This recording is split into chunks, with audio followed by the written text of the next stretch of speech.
We are taught a lie. We are told that the British Empire conquered the world because it was stronger, smarter, more civilized. But the truth is much more embarrassing.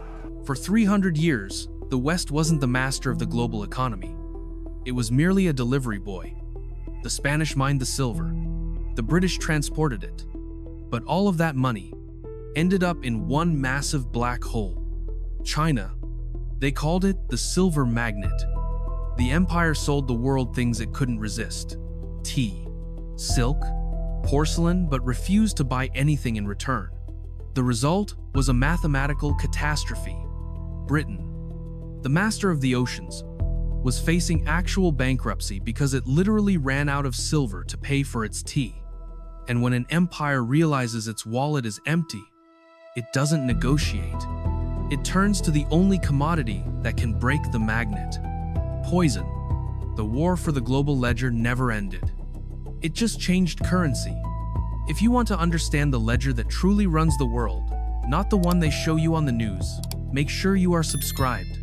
Now, let's open the vault. To understand this collapse, you have to understand the addiction. Not the drug addiction, the consumer addiction. 18th century Britain was transforming. The middle class was rising, and they had developed a voracious, insatiable appetite for luxury. Silk to wear, porcelain to display, and above all, tea. It started as a novelty for the rich. It became a necessity for the masses. By 1800, the British East India Company was importing 23 million pounds of tea per year. It was the gasoline of the Industrial Revolution. Workers needed it to stay awake during 14-hour shifts. The government needed the tax revenue to fund the Royal Navy. Britain ran on tea, which meant Britain ran on the goodwill of the Chinese emperor. But there was a catch, a fatal flaw in the system that kept British economists awake at night. The Chinese had absolutely no interest in British goods. The British tried to sell them wool. In a country that was either tropical or had its own superior silk industry? Useless. They tried to sell them mechanical clocks. The Chinese emperor viewed them as amusing toys, nothing more. They tried to sell Western art. The Chinese found it garish and barbaric. In 1793, King George III sent Lord Macartney on a desperate diplomatic mission to Beijing. He brought the finest technological marvels of the British Empire: planetariums, telescopes, carriages, the very best of Western science. He was trying to impress the Qianlong Emperor. He was trying to open the door to free trade. He wanted to balance the books. The Emperor's response is one of the most famous rejections in human history. "I set no value on objects strange or ingenious," the Emperor wrote, "and have no use for your country's manufactures." He wasn't just being rude.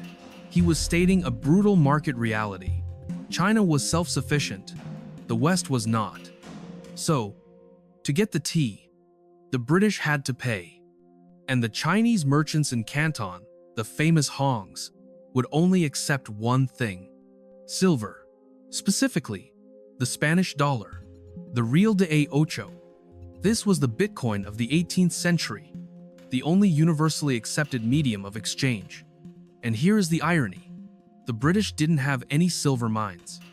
They had to buy silver from other European nations, usually at a premium, just to hand it over to Chinese merchants. This wasn't trade.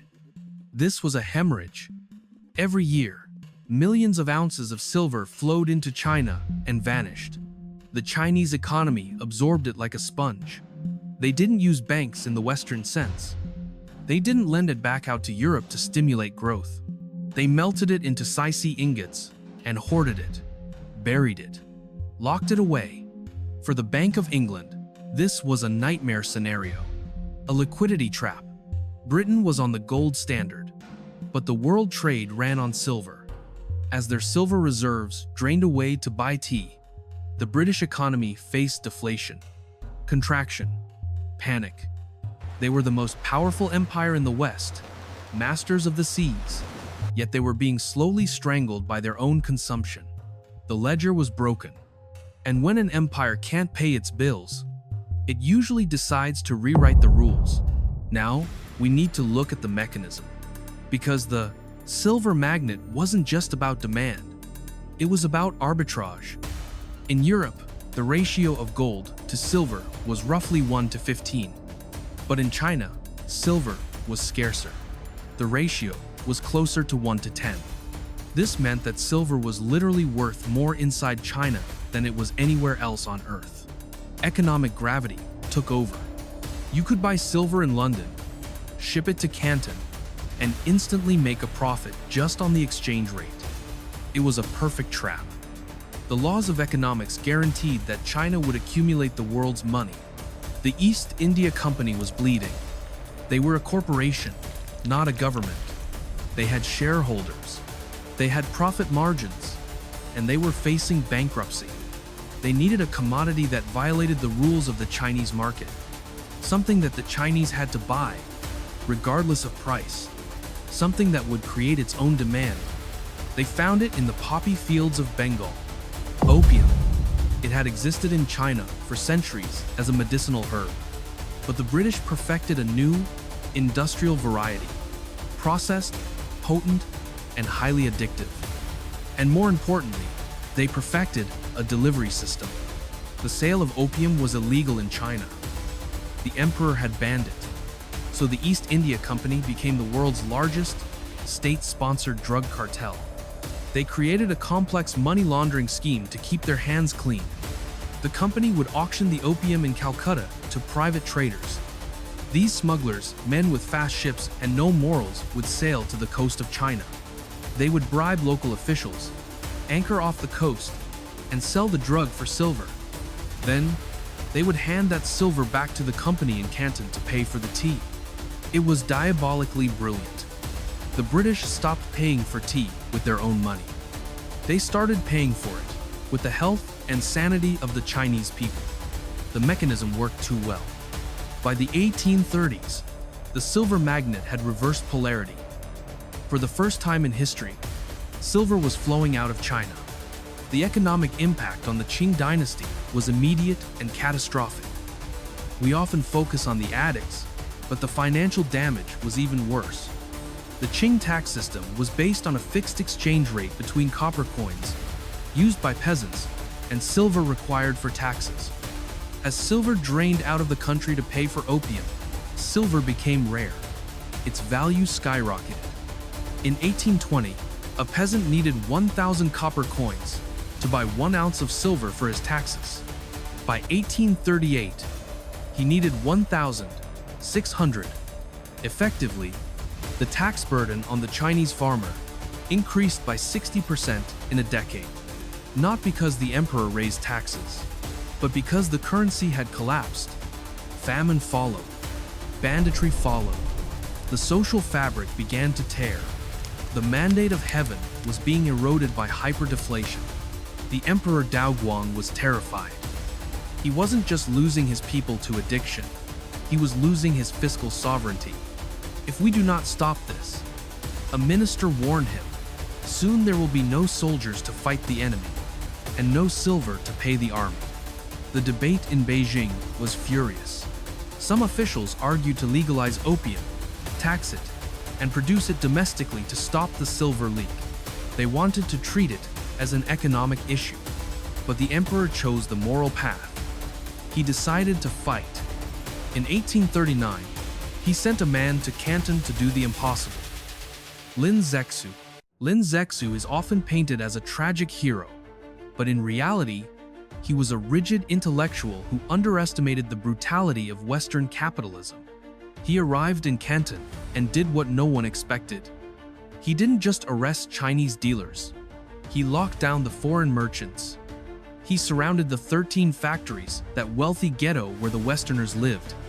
He cut off their food. He cut off their water. And he demanded they surrender the opium.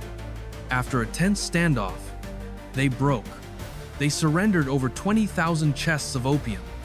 Lin didn't steal it. He didn't resell it. He destroyed it. For weeks, the beaches of Human were filled with workers, mixing the opium with lime and salt. dissolving millions of dollars of British property and washing it out to sea.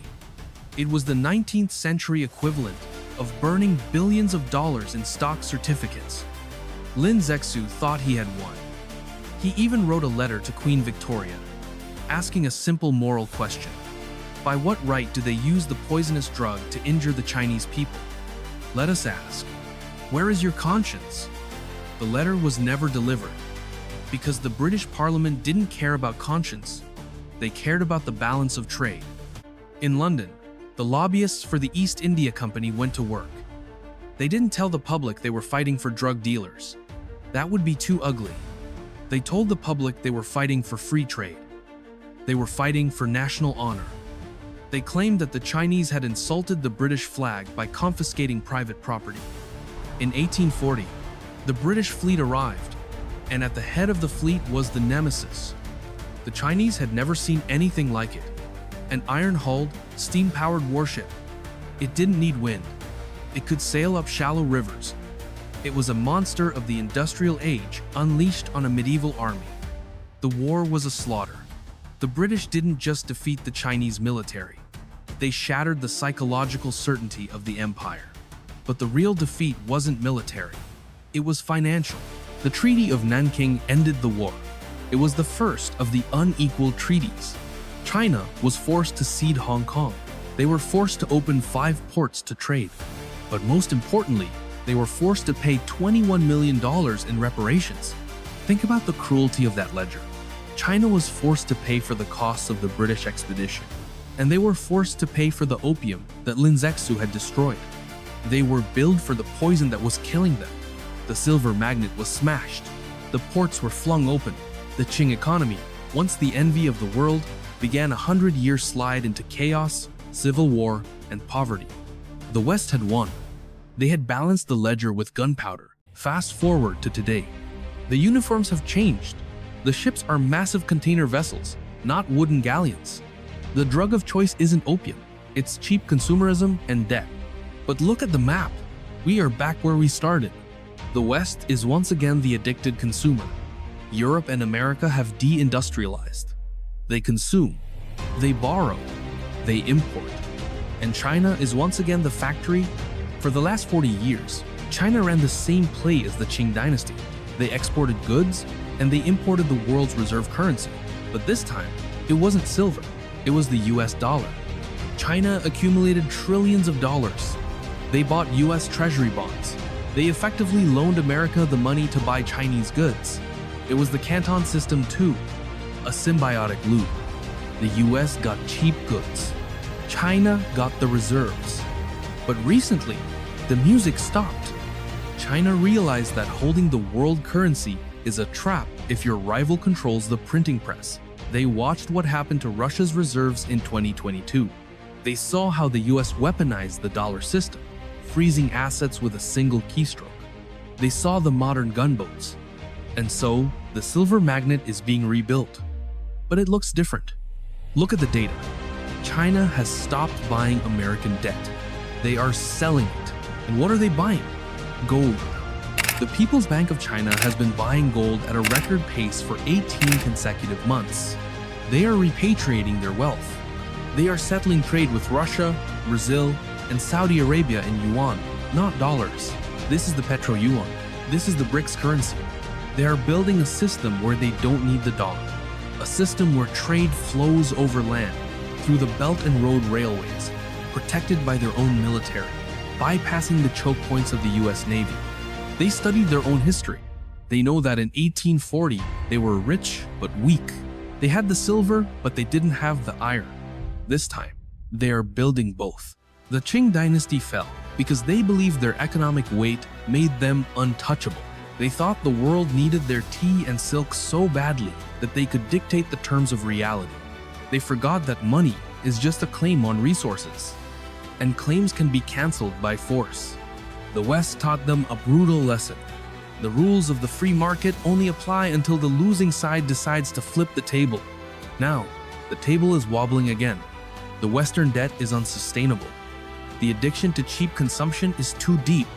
The question is, when the ledger turns red this time, What will be the modern equivalent of the Opium War? Will it be a blockade of Taiwan, a cyber attack on the banking system, or a proxy war that burns down the global economy? Is China's gold hoarding a defensive shield or an offensive sword designed to kill the dollar? The history books say the silver magnet was broken in 1840. I say it was just turned off, and someone is about to flip the switch back on. I read every comment. Tell me your verdict below. Subscribe for the truth.